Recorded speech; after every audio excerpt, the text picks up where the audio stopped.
Para kaum muslimin muslimah, kami selalu mendoakan semoga kita dalam keadaan yang sehat selalu bersama dengan keluarga dan juga handai tulang kita bisa menjalankan ibadah kepada Allah dan diberi kemampuan untuk menetapi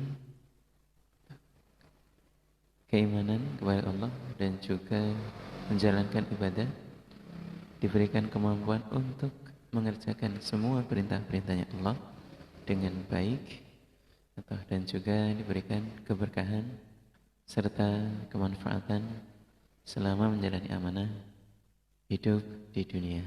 Amin. Para kaum muslimin muslimah, kita mulai. Bismillahirrahmanirrahim.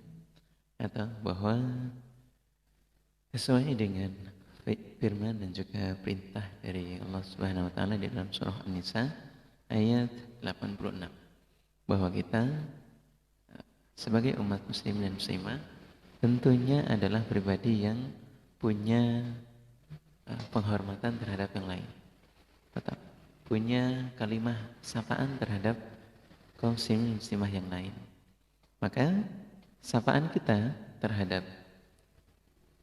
umat Islam ialah kaum muslim dan muslimah yang lain adalah dengan mengutarkan atau mengucapkan kalimat salam, Assalamualaikum, atau itu yang pendek, dan kemudian yang panjang ya ditutup sampai Assalamualaikum warahmatullahi wabarakatuh.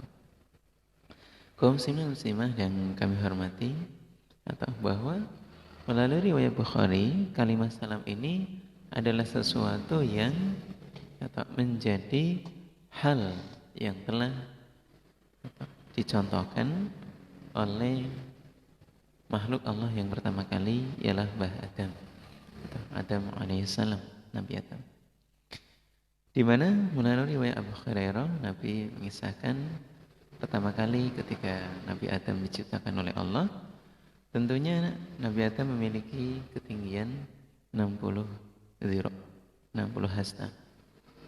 Kemudian Nabi Adam diperintahkan untuk menghampiri terhadap para malaikat Allah yang sedang duduk-duduk,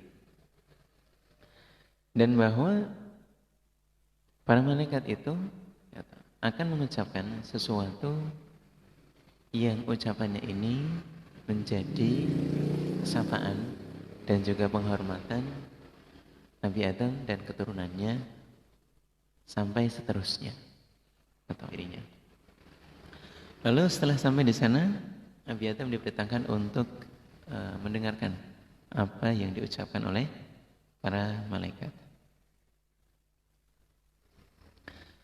Kemudian Nabi Adam menghampiri mereka dan mengucapkan sapaan, Assalamualaikum. Kemudian para malaikat juga menjawab, Assalamualaikum warahmatullahi. Jadi setelahnya Nabi Adam menghampiri para malaikat, para malaikat juga menjawab dengan hal yang sama-sama mengucapkan kalimat keselamatan. Namun dalam hal itu para malaikat menambahi warahmatullah. Assalamualaikum, waalaikumsalam warahmatullah. Jadi inilah yang menjadi awal mula bahwa sapaan salam ini berlaku sampai dengan saat ini. Para kaum muslimin dan muslimah yang kami hormati, maka kita umat muslim dan muslimah dalam mengucapkan salam itu bukan sapaan yang hanya sekedar mengikuti, tapi itu adalah sapaannya Nabi Adam kepada para malaikat, dan jawaban malaikat yang menjawab salam ini adalah suatu kewajiban untuk kita yang telah menjadi adab atau budi pekerti, akhlakul karimah untuk kita sebagai kaum muslim dan muslimah. Dan ini diucapkan harus dengan benar, ya toh? Karena ketika menjawabnya dengan kalimat yang tidak fasih, ini dikhawatirkan kalimatnya akan berbeda atau menjawabnya tidak sesuai. dan mengucapkannya pun mungkin tidak sesuai, dipotong atau dimain-mainkan. Ini jangan sampai, karena akhlakul karimah dalam mengucapkan salam yang sesuai dengan tuntunan. Para kaum muslimin muslimah yang kami hormati, bahwa ucapan salam ini juga mengandung atau pahala. Semakin lengkap kalimatnya, semakin banyak pahalanya. Kemudian tidak hanya sunnah untuk mengucapkan salam, bahwa ketika kita sebagai keluarga, family, dan juga kaum muslimah yang mungkin keluarganya jauh, kemudian kita menitipkan salam kepada saudaranya, itu juga ada tuntunannya sebagai sebuah tata krama akhlakul karimah, di mana seseorang boleh dan berhak untuk menitipkan salam, menitipkan doa salam, doa selamat. Bahkan melalui riwayat yang lain, salah satu hal yang membuat kerukunan terhadap kaum muslimin dan muslimah adalah menyiarkan salam, walaupun tidak melalui secara langsung, melalui seseorang secara langsung. Kalau namanya bermuwajahah, bertemu ya langsung, atau kita doakan assalamualaikum, atau baik itu kepada laki-laki maupun kepada perempuan. Kemudian bahwa menitipkan salam ini juga boleh dan baik. Salah satu hal yang merupakan unsur mendamaikan, atau ini juga dalam hal salam, mungkin ada saudaranya yang sedang tidak kurang rukun, atau tidak rukun atau kurang rukun, kemudian kita titip salam. Nah, ini hal yang sebelumnya sudah kita bahas, bahwa ada beberapa hal mengenai kedustaan yang dibolehkan. Ialah dusta yang apabila di sana membahas mengenai hal yang merukunkan, itu masih boleh. Para kaum muslimin muslimah, kemudian bahwa salam ini adalah sebuah kewajiban. Telah dicontohkan oleh Nabi Adam dan telah dicontohkan oleh jawaban dari malaikatnya Allah yang awal tadi kita bahas, sehingga Rasulullah SAW melalui riwayat dari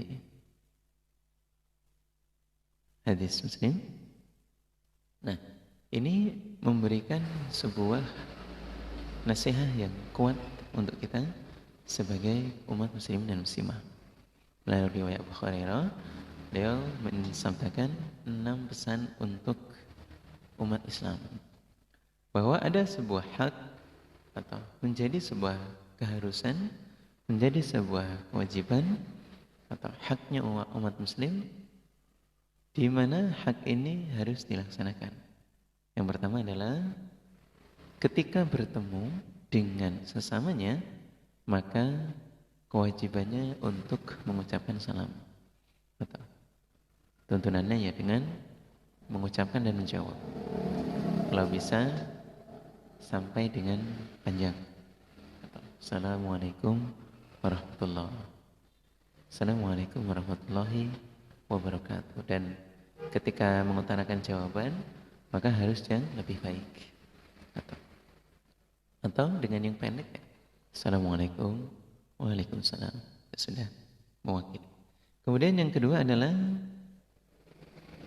ketika sakit, maka kaum muslimin muslimah itu memiliki hak untuk dijenguk. Manakala ada sahabat kita atau sejawat kita yang sedang sakit, atau apalagi kita mendengarnya informasinya di mana, kapan, atau mungkin karena apa, maka hendaklah dia menjenguknya. Kemudian yang ketiga adalah apabila sahabat kita kaum muslimin dan muslimah itu meminta untuk mendapatkan nasihat, maka dia berhak untuk menasihati. Atau ketika dia minta nasihat, maka kewajibannya adalah untuk menasihati. Kadang-kadang mungkin kita sebagai kaum muslimin yang lebih muda datang kepada alim ulama, datang kepada sesepuh kita, atau maka sebagai orang yang dituakan, sebagai alim ulama, itu tidak boleh mengabaikan. Atau bahkan ketika kita memang dalam kondisi yang gundah gulana, kemudian atau melihatnya, atau bahkan sampai datang dan memohon, meminta datang, maka harus diberikan. Atau kalau lebih mudah mungkin diutarakan apa yang perlu untuk dibahas. Nah, ini sebuah haknya umat Islam. Kemudian berikutnya ketika dia bersin, maka kewajibannya adalah untuk mendoakan. Asim, syaratnya dia baca memuji pada Allah. Alhamdulillah, yarhamukallah, yahdikumullah wa yuslihu balakum. Kemudian ketika dia wafat, maka kewajibannya adalah untuk mentakziahi. Itu sebuah kewajiban. Dan yang terakhir, ketika dia mengundang dalam artian ada hajat besar, menikah, maka kita wajib untuk mendatangi sebisa mungkin. Kalau tidak bisa hadir, ya dititipkan atau izin. Atau kalaupun tidak bisa menitipkan dan izin, ya mendoakan atau secara baik. Para kaum muslimin muslimah, tentunya kita adalah umat muslim, ya, muslimah yang baik, di mana kita adalah pribadi yang saling menyayangi, saling menghormati dan saling mengasihi. Semua itu untuk menunjukkan kerukunan dan juga rasa persaudaraan kita. Maka melalui riwayat Abu Daud yang disampaikan oleh Abu Hurairah tentang akhlakul karimah, bahwa Nabi bersumpah dengan namanya Allah, kata bahwa orang-orang iman itu, kata, ketika keimanannya ingin baik dan sempurna, dia harus saling mencintai, harus saling senang, harus saling ridho. Tidak boleh untuk memiliki prasangka buruk, unek-unek jelek dan dengki, atau saling menggibahi, atau kemudian saling adu domba, itu tidak berhak. Perasaan cinta, perintah untuk rasa menyayangi, saling ridho, saling senang, saling rukun, itu adalah sebuah wujud dari keimanan yang sempurna dan menjadi hal yang menjadikan seorang bisa masuk ke dalam surganya Allah. Kemudian bahwa saling menyiarkan salam adalah sebuah hal yang bisa untuk menyempurnakan keimanan dan menjadikan kita bisa masuk ke dalam surganya Allah. Karena itu adalah perwujudan dari situasi di mana di dalam surganya Allah nanti, atau menurut riwayat dari hadis-hadis yang sangat sahih dan masyhur, itu tidak akan ada lagi atau dengki, iri, bahkan sesama penghuni surga itu sudah saling ridho, saling senang, dan setiap ketemu selalu mengucapkan kalimat-kalimat salam. Atau kemudian siapa yang lebih berhak? Tentunya melalui riwayat Abu Daud, yang muda kepada yang tua, yang berjalan kepada yang sedang duduk, yang naik kendaraan kepada yang sedang duduk, dan juga yang kecil, atau utamanya yang masih lebih muda kepada yang lebih tua, itu lebih berhak.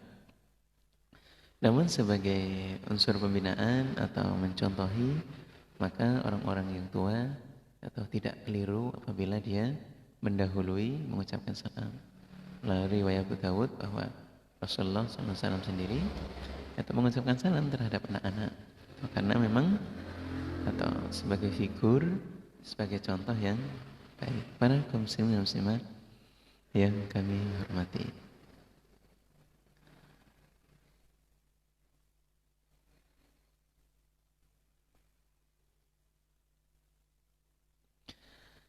Dalam mengucapkan salam, tentunya bahwa kita adalah pribadi yang harus menghayati maknanya. Salam itu bermakna doa. Kata Assalamualaikum bermakna semoga keselamatan tetap untuk kalian, untuk seseorang yang kita ucapkan salam. Nah, ketika masuk ke dalam rumah, ya toh, walaupun itu rumah sendiri, ya toh, kemudian telah terbiasa dengan bertemu keluarganya, ini adalah sesuatu yang menjadi akhlakul karimah, ya toh, baik untuk orang tua maupun seorang anak tentunya. Tidak selonang-selonong.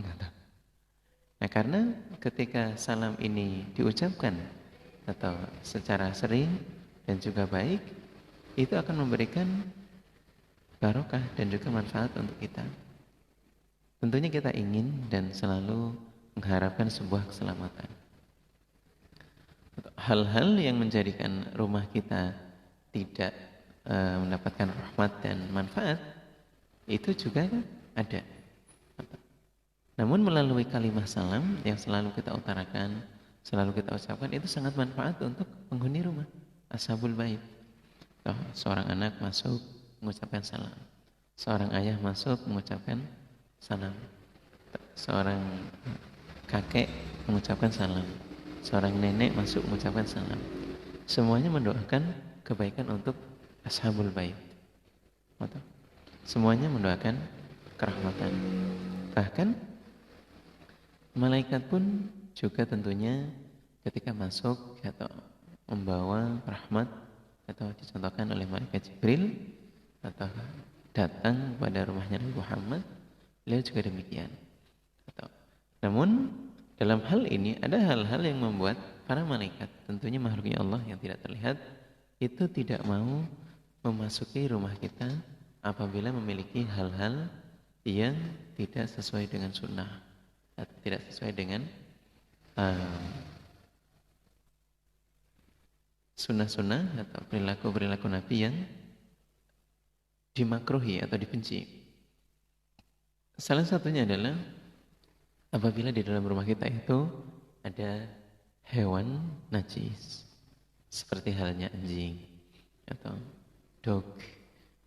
Kalau untuk menjaga kebun dan kita letakkan di luar rumah kita, ialah tidak masalah. Tapi ketika itu adalah diletakkan di dalam rumah, tidur bersama kita, atau itu malaikat rahmat tidak akan mau masuk. Kemudian lagi ada benda-benda yang timbul, ada benda-benda yang mentol, atau benda-benda yang yang berwujud makhluk hidup atau yang memiliki nyawa, itu sebaiknya tidak diletakkan di rumahnya kaum muslimin dan muslimah. Apapun alasannya, bahwa ini berkaitan untuk mengajarkan sebuah kebaikan. Sudah dibacakan salam atau di dalam keluarganya semuanya membaca salam, tapi malaikat rahmat tidak ada di situ. Karena hal-hal ini menjadi sebuah pembelajaran untuk kita, untuk putra-putri kita, untuk keluarga kita, bahwa hal-hal itu memang dibenci oleh Rasulullah Sallallahu Alaihi Wasallam, yang mana ketika sesuatu hal itu makruh, lebih baik ditinggalkan. Para kaum muslimin muslimah berkaitan dengan sunnah atau hal-hal yang dibenci, maka hal yang dibenci itu ketika dikerjakan atau itu akan mendapatkan pahala, dan ketika ditinggalkan atau yang dibenci, ketika ditinggalkan itu mengandung pahala, suatu yang makruh yang dibenci.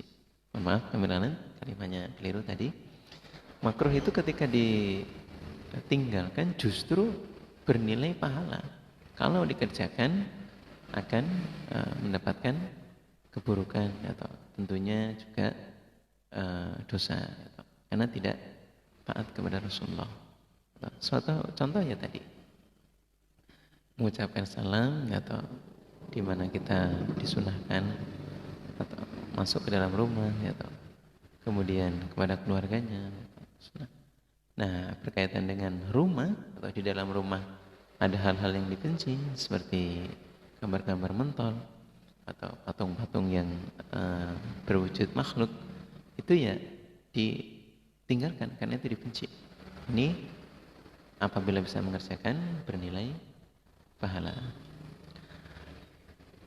Kaum muslimin muslimah yang kami hormati, kita lanjutkan bahasan berikutnya ialah hal yang lebih penting dan penting lagi kaitannya dengan berjabat tangan.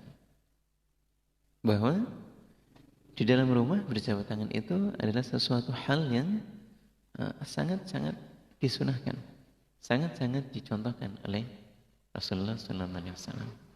Bahwa rawi Abu Dawud dan juga banyak kisah-kisah melalui rawi Abu Dawud yang membahas tentang salam ini dari Bara' bin Azib itu mengkisahkan bahwa seorang melalui sabda Nabi yang bertemu atau kemudian berjabat tangan dan membaca doa alhamdulillah astagfirullah. Nah, ini Allah akan mengampuni dosa-dosa keduanya.